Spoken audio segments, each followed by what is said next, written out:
بسم الله الرحمن الرحيم. قال المصنف رحمه الله ونفعنا بعلومه.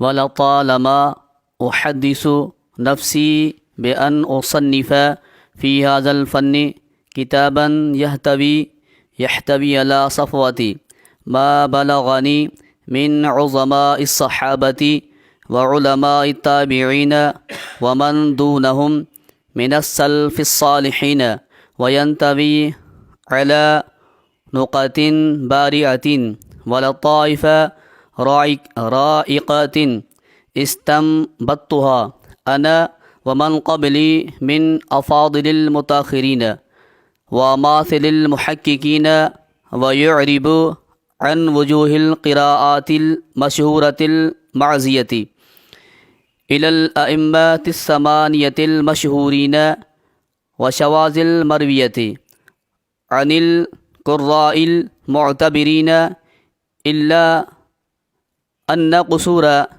بداعتي يثبطني عن الإقدام ويمنعني عن الانتصاب في هذا المقام، حتى سنح لي بعد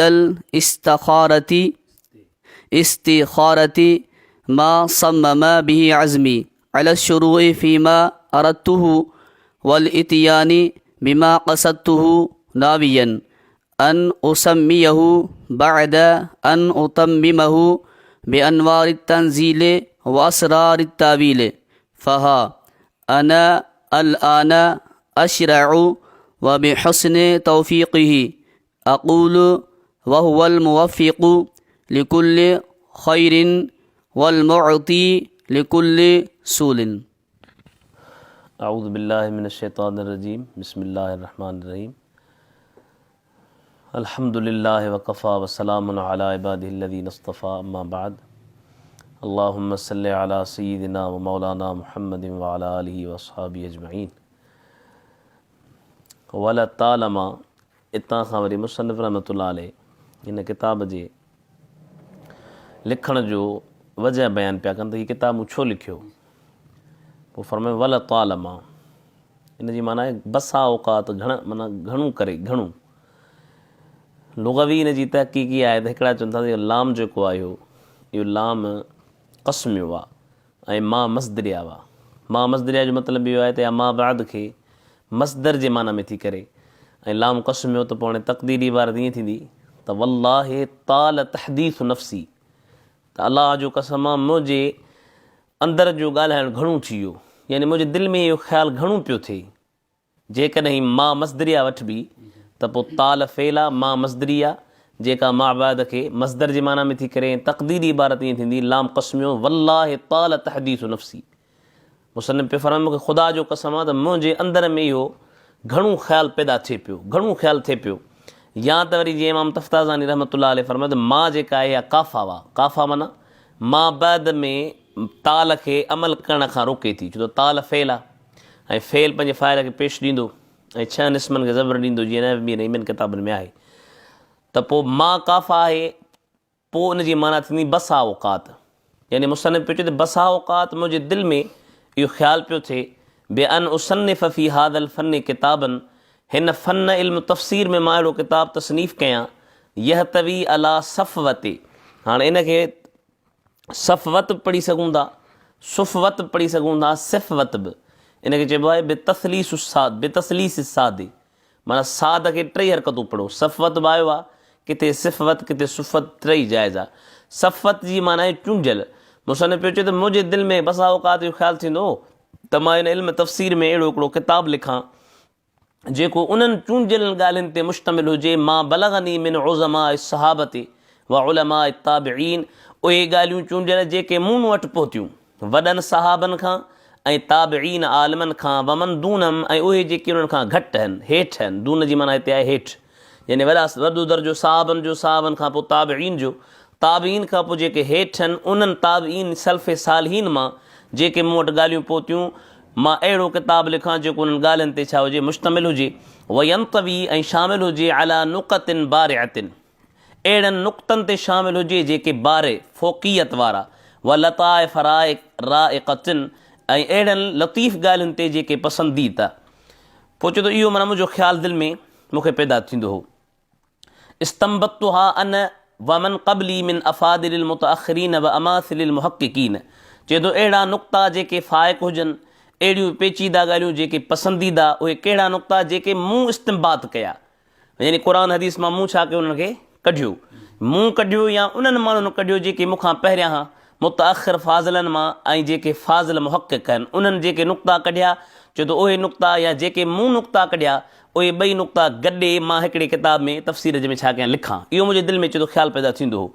ऐं अहिड़ो किताबु लिखां व यूरिबु अन वजूहिल क़िराअतिल मशहूरतिल मअज़ियत इलल अइम्मतिस समानियतिल मशहूरीन। ऐं अहिड़ो किताबु लिखियां जेको क़िराअत मशहूरु आहे, यानी जेके क़िराअतूं आहिनि उन्हनि जी क़िराअतुनि जी वजहनि खे बयानु करे। दॿा किथे हीअ क़िराअत पढ़ूं था त ईअं छो था पढ़ूं, जो कई क़िराअतूं न, हिन क़िराअत हीअं क़िराअत था पढ़ूं, हीअं क़िराअत छो था, उन क़िराअतुनि खे सिर्फ़ु ज़िक्र न कयां त क़ुरान में हीअ क़िराअत आहे, हीअ क़िराअत आहे, पर उन क़िराअतुनि जे वजहनि खे बि ज़िक्र कयां जेके क़िराअतूं मनसूब आहिनि 8 इमामनि जे तरफ़। त 8 इमाम मशहूर आहिनि जेके हाशिया जे अंदरि बि लिखियल आहिनि। त उहे 8 इमाम कहिड़ा आहिनि? हिकिड़ो नाफ़े आहे, इब्न कसीर आहे, अबू आमिर आहे, इब्न आमिर आहे, आसिम आहे, हमज़ा आहे, कसई आहे, 8 याक़ूब हदरमी आहे। अइम्मा मशहूरीन क़िराअत जा घणा आहिनि? 8।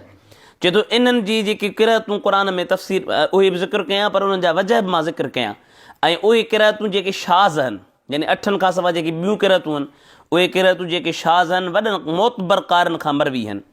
व यूरिबु अन वजूहिल क़िराअतिल मशहूरतिल मअज़ियत इलल अइम्मतिस समानियतिल मशहूरीन व शवाज़िल मरवियत अनिल क़ुराइल मोतबरीन। इहे माना मुंहिंजे ज़हन में हिकिड़ो ख़्यालु थींदो हो त मां अहिड़ो किताबु तफ़सीर जो लिखां जेको हिननि शयुनि ते छा हुजे, मुश्तमिल हुजे। कहिड़ियूं ॻाल्हियूं? त उहो सहाबनि खां जेके कोल आया आहिनि, ताबिईन खां जेके कोल आया आहिनि, सल्फ़े सालिहीन खां जेके कोल आया आहिनि, अहिड़ा नुक़्ता जेके मूं इस्तिंबात कया, मूंखां पहिरियनि वॾनि आलिमनि इस्तिंबात कया, उन्हनि ते मुश्तमिल हुजे। ऐं अहिड़ो तफ़सीर हुजे जंहिंमें क़िराअतुनि जो त ज़िक्र हुजे, मशहूरु क़िराअतुनि जो ऐं शाज़ क़िराअतुनि जो ऐं उन्हनि जे वजहनि जो बि ज़िक्र हुजे।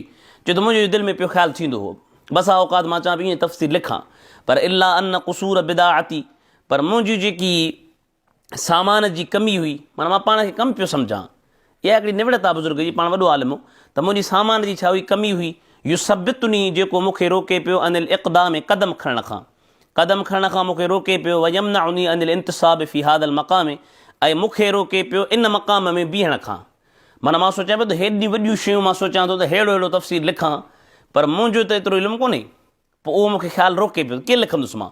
हता सनहली बादल इस्तिख़ार ते, इस्तिख़ारा खां बाद में मुंहिंजे लाइ ज़ाहिर थियो, माना मूं इस्तिख़ारो कयो।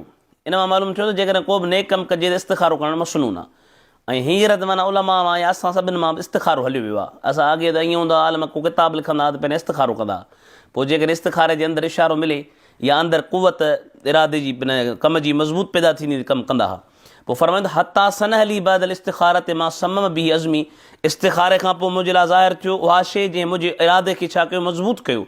छा ते मज़बूत कई? अल शुरू थियण ते फ़ी मां रत हू, उन शइ जे बारे में जंहिंजो मुरादो कयो, वल इतियाने, ऐं उन शइ खे आणण ते बिमा कसत हू, जंहिंजो मूं इरादो कयो, नावियन, नियत कंदड़ थी।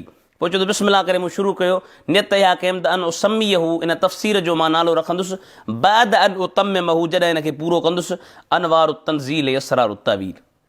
यानी इहे सभु शयूं माना सभु जन मुंहिंजो ख़्यालु त हूंदो, पर इस्तिख़ारे खां पोइ वरी मुंहिंजी दिलि अञा मज़बूत थी त वाक़ई लिख। पोइ बिस्मिल्लाह करे मूं अलाह जे नाले सां शुरू करे, फ़हा, पोइ ॿुध, हा तंबीअ जे लाइ, ख़बरदार, अन अल आन अशरओ, हाणे मां शुरू थो थियां, व बि हुस्न तौफ़ीक़ ई अक़ूल, ऐं ख़ुदा जी तौफ़ीक़ जी हुस्न सां चवां थो मां, वहुवल मुवफ़िक़ु लिकुल्ल ख़ैरिन, तौफ़ीक़ हर ख़ैर जी ॾींदड़ अलाह बा, वल मौती लिकुल्ल सोलिन, ऐं इहो ई रब जेको आहे हर सुवाल जो अता कंदड़ आहे। त हिन अॼु जेको सबक़ु आहे उन में मुसनिफ़ रहमतुल्लाह अलैह जेको आहे न पंहिंजे किताब जो लिखण जो सबबु बयानु कयो, त हीअ शयूं हुयूं। मुंहिंजे दिलि में ख़्यालु थींदो हो अहिड़ो तफ़सीर लिखां, पर पोइ मां लिखी न पियो सघां, पर ख़ुदा जी तौफ़ीक़ जॾहिं मूंखे मिली त पोइ मां इहो तफ़सीर लिखण ते क़ादिर थियुसि। ऐं अल्हम्दुलिल्लाह अॼु ॾिसजे त अलाह जी मदद सां सॼी दुनिया में हिन तफ़सीर जो दर्स ॾिजे थो। सऊदीअ में चाहे त जो नजदी वाह बि आहिनि, उहे बि हिन जो दर्स था ॾियनि। माना को बि आलिम तेसीं ताईं आलिम नथो थिए जेसीं ताईं उहो तफ़सीर बेदावी न पढ़े। तफ़सीर त खोड़नि, हिन खां वधीक थी सघे थो मक़ाम मर्तबे में हुजनि, पर ख़ुदा जंहिंखे मक़बूलियत ताईं मां ॿियो बियत अता फ़रमाए। वाह।